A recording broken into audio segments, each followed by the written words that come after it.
Then his smile vanished. Someone was watching them. A tall, turbaned woman looming in the doorway, her gleaming teeth clenched tight. And just like that, Tedros was gone as quick as he came. Splitters of August sun streamed through the window onto the chandelier, refracting light into Agatha's eyes. Blinking groggily, she could see missing crystals in the chandelier, covered in cobwebs like an old gravestone. She hugged her pillow to her chest. It still smelled like him. Whipper slithered up from the foot of the bed, sniffing at the pillow, poised to slash its toothbrush before Agatha shot him a look. Her cat slunk back to the foot of the bed. He's improving at least, Agatha thought. The first night in the castle, he appeared in Tedros' room.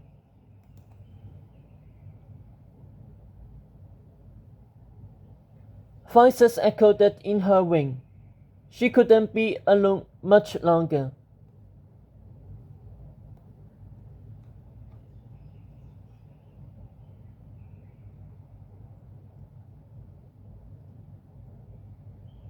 Agatha sat up in her baggy black nightgown, peering at her room. It was 3 times the size of her old house in Gaverdon, with dusty jam-crusted mirrors, a sagging settee, and a 200-year-old desk of ivory and bone. Crunching her pillow like a live raft, she soaked in the quiet coming of the cracked marble tiles dyed robin's egg blue, and the matching walls inlaid with mottled gold flowers. The Queen's chamber was like everything at Camelot, royal from afar, tarnished up close. This applied to her too. She was living in the Queen's quarters, but she wasn't even Queen yet.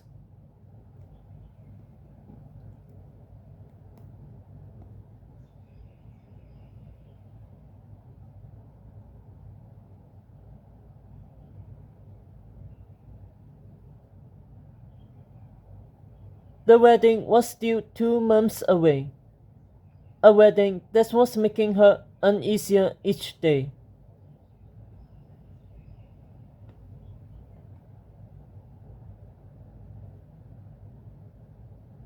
Once upon a time, Agatha had imagined that she had lived happily ever after with Sophie in Gaverdon.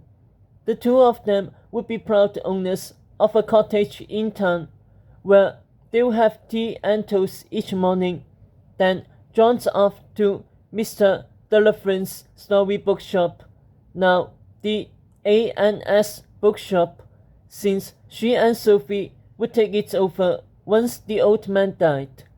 After work, she would help pick herbs and flowers that Sophie would use to make her beauty creams, before they would visit Agatha's mother on Graves Hill for dinners of lamb brain stew and lizard's quid, steamed prunes and cucumbers for Sophie, of course. How ordinary their life would be together. How happy. Friendship was all they needed.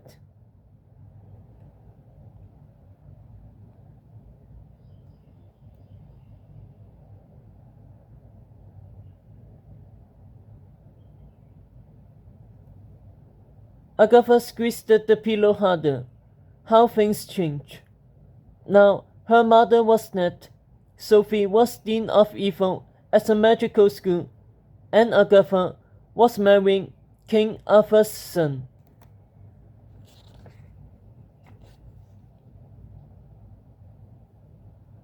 No one was more excited about the wedding than Sophie, who had sent letter after letter from her far-away castle with sketches of dresses and cakes and china that she insisted Agatha use for her big day.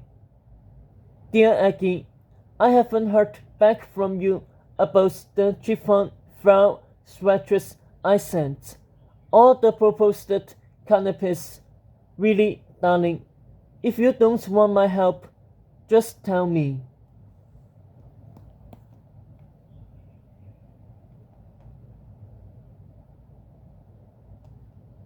Agatha could see these letters piled on the desk, coated in spidery trails of dust. Every day she told herself she would answer them, but she never did. And the worst part was she didn't know why. Footsteps grew louder outside her room. Agatha's stomach crunched.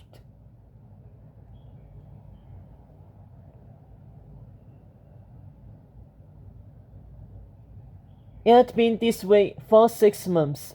She felt more and more anxious while Tedros grew more and more withdrawn. Last night was the closest they'd come to speaking about what happened on Coronation Day, and neither of them had even said a word. She knew he was embarrassed, devastated, ashamed. But she couldn't help him if he didn't talk to her. And he couldn't talk to her if he was never with her.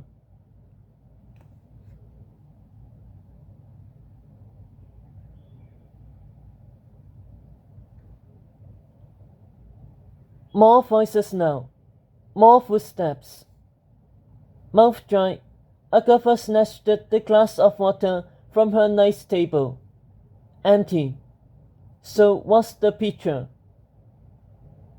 Whipper slid off the bed, prowling towards the faded double doors. She needed time alone with Tedros. Time where they weren't living separate lives. Time where they could be honest and intimate with each other like they used to be. Time where they could be themselves again.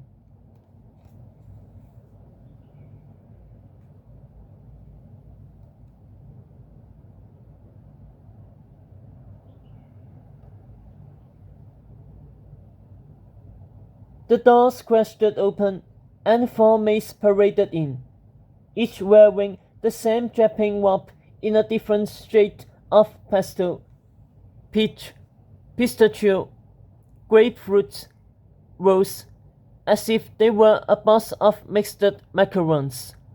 They were led by a tall, tan woman in lavender with dark smoky eyes, shiny white lipstick, and wild black hair barely covered by a turban. She carried a leather-bound notebook in one hand, and in the other a feather pen so long it looked like a whip.